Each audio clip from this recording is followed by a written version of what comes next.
Ở cuối tập 236, sự xuất hiện của hai huynh đệ Hà Ma Đấu La và cái đuôi cá sấu của Kim Ngạc Đấu La đã mở ra cho chúng ta một viễn cảnh của một trận chiến trong mơ, đúng không các bạn? Không những thế, cuộc chiến sau đó lại càng thú vị hơn bởi sự xuất hiện của anh em Đường Hạo và Đường Khiếu khiến chiến trường lại một lần nữa bùng nổ mạnh mẽ. Cũng chính vì vậy, cuộc chiến ngay sau đây đã không còn chỗ cho những phong hào đấu la có thực lực thấp kém. Thay vào đó, họ đều là những siêu cấp đấu la có thực lực vô cùng mạnh mẽ và kinh người. Và để kiểm chứng sức mạnh của họ, chúng ta hãy cùng nhau điểm qua những cái tên góp mặt trong trận chiến này nhé. Đầu tiên chính là Cốt Đấu La. Như mọi người đã biết, Cốt Đấu La sở hữu võ hồn Cốt Long, một trong những vũ hồn biến dị vô cùng đẳng cấp. Không chỉ vậy, ông còn có hồn lực cao tới 95 cấp, thực lực quả nhiên là vô cùng kinh khủng so với phong hào đấu la 96 cấp, có chăng chỉ là thua thiệt chút ít mà thôi. Tiếp theo, sau Cốt Đấu La chính là Kiếm Đấu La Trần Tâm. Ông sở hữu võ hồn Thất Sắc Kiếm, một trong những khí vũ hồn mạnh nhất đại lục. Không chỉ vậy, Kiếm Đấu La còn sở hữu hồn lực cao tới 97 cấp cùng Thất Sát Lĩnh Vực. Đây có thể nói là một sự tồn tại vô cùng khủng bố ở trên chiến trường. Và sức mạnh của ông chúng ta đã được thấy quá rõ trên chiến trường khi lấy mạng một gã phong hào đấu la 95 cấp một cách dễ dàng rồi, đúng không các bạn? Tiếp theo, sau hai phong hào đấu la của Thất Bảo Lưu Ly Tông chính là hai huynh đệ Đường Hạo và Đường Khiếu. Đầu tiên chính là Đường Khiếu. Ông sở hữu cho mình khí vũ hồn Hạo Thiên Chùy, hệ cường công mạnh nhất đại lục, cùng với đó là hồn lực cao tới 97 cấp. Mặc dù không có cho mình lĩnh vực, thế nhưng bù lại, vị Khiếu Thiên Đấu La này lại sở hữu cho mình rất nhiều tuyệt kỹ mạnh nhất của Hạo Thiên Tông.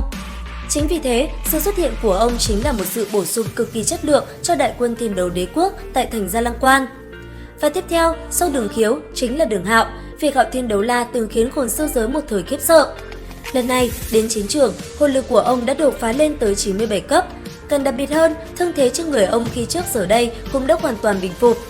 Có thể nói, lần này trở lại, với khí vũ hồn mạnh nhất đại lục cùng với đó là cấp độ hồn lực gia tăng, mình tin chắc Đường Hạo sẽ lại một lần nữa khuấy đảo hồn sư giới khiến không ít người phải khiếp sợ, đúng không các bạn? Và tiếp theo, sau sự xuất hiện của 4 vị phong hào đấu la bên phía Thiên Đấu Đế Quốc, chúng là cùng nhau kiểm chứng sức mạnh của những phong hào đấu la bên phía võ hồn đế quốc một chút các bạn nhé. Đầu tiên là hai huynh đệ Tiên Quân Đấu La và Hà Ma Đấu La. Hai người này không chỉ có vẻ bề ngoài giống nhau y đúc, ngoài ra họ còn sở hữu cho mình khí vũ hồn Bản Long Côn cùng hồn lực cao tới 96 cấp. Điểm khác duy nhất để chúng ta dễ dàng phân biệt đó là hơi thở mà Tiên Quân Đấu La tỏa ra là màu xanh, còn Hà Ma Đấu La chính là màu đỏ. Tuy nhiên, điều khiến mình chú ý chính là hai huynh đệ này có một bộ hợp kích. Bộ hợp kích này có phương pháp thi triển khá giống với lại võ hồn dung hợp kỹ, thế nhưng uy lực lại kém hơn một chút. Mặc dù vậy, theo mình đánh giá, với hai người sở hữu 96 cấp hồn lực xuất hiện ở trận chiến, đó cũng là một điều rất kinh khủng rồi, đúng không các bạn? Và tiếp theo, sau hai người họ chính là ba vị Tam Cung Phụng, Tứ Cung Phụng và Ngũ Cung Phụng. Ba vị cung phụng này có hồn lực đều cao tới 96 cấp. Không những thế, vũ hồn của ba người này đều thuộc loại vương giả, thực lực hiển nhiên là vô cùng mạnh mẽ.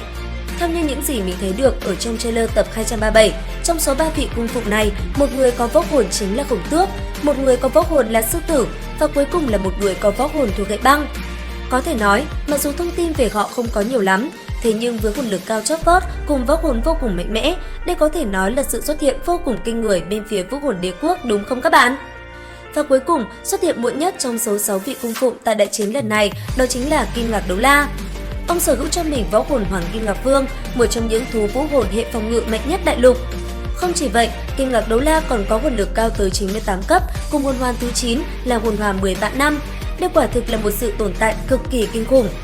Có thể nói, với tương quan lực lượng như hiện tại, trên chiến trường chứng kiến được Hạo solo Kim Ngạc Đấu La, Kiếm Đấu La cùng Cốt Đấu La và Đường Khiếu solo 5 vị cung phụng, đây hẳn là một trận chiến vô cùng mãn nhãn, đúng không các bạn? Các bạn có chờ đợi trận chiến này không? Comment ý kiến của mình dưới phần bình luận nha!